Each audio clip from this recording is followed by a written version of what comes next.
শহীদ জিয়ার মাজার জিয়ারতে তারেক রহমানের সাথে বাংলাদেশ জাতীয়তাবাদী রিকশা, ভ্যান ও অটো চালক দল সহ বিএনপির সকল নেতাকর্মীরা ২৬ ডিসেম্বর শুক্রবার জুমার নামাজের পর সাবেক রাষ্ট্রপতি ও বিএনপির প্রতিষ্ঠাতা শহীদ জিয়াউর রহমানের মাজার জিয়ারত করেন দলটির ভারপ্রাপ্ত চেয়ারম্যান তারেক রহমান।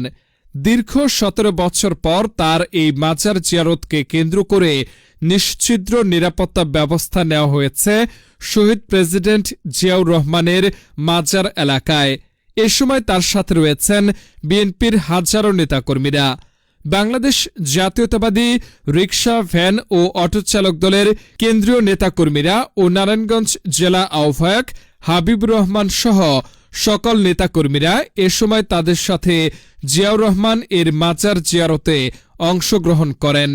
জিয়ার মাজার জিয়ারত শেষে নারায়ণগঞ্জ জেলার আহ্বায়ক হাবিবুর রহমান সংক্ষিপ্ত বক্তব্য রাখেন। তিনি বলেন, রিকশা, ভ্যান, অটো চালক দলের পক্ষ থেকে আমরা এখানে সম্মিলিতভাবে নারায়ণগঞ্জ জেলা থেকে আমরা উপস্থিত হয়েছি। আমাদের একটা ভবিষ্যতের একটা আশা ছিল যে কবে আমাদের তারেক রহমান সাহেব দেশে আসবেন।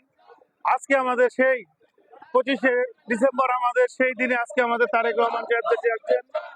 আগামী দিনের যে আমাদের শ্বাস নিঃশ্বাস তার সাথে জড়িত হলো তারেক রহমান সাহেব। তারেক রহমান সাহেব সারা বাংলাদেশের যে আলো আমাদের দরকার ছিল সেই আলো আমরা ২৫ তারিখ থেকে পেয়েছি। আর আমাদের সর্বস্তরের মানুষের কাছে একটাই অনুরোধ, আপনারা জিয়া পরিষদ, জিয়া দল, জিয়া রিকশা, ভ্যান, অটো চালক মূল দল কেউ কখনো এই দলের থেকে আপনারা যাতে কখনো কোনো অন্যায় অবিচার কারোর সাথে করবেন না। দেশের সামনে নির্বাচন আসছে, নির্বাচনের স্বার্থে সবাইকে আপনারা ভোট এবং সুশৃঙ্খল ভাবে সবাই চলাফেরা করবেন। কেউ যেন দলের বদনাম না করেন। এর মধ্যে চাঁদাবাজ বা অন্যান্য দলের যারা আছেন তারাও যেন সাবধান হয়ে যান। আমাদের তারেক রহমান সাহেব দেশ নায়ক আসছেন, আমরা সবাই একত্রিত হয়ে আগামী নির্বাচনের জন্য আমরা প্রস্তুতি নেব ইনশাল্লাহ।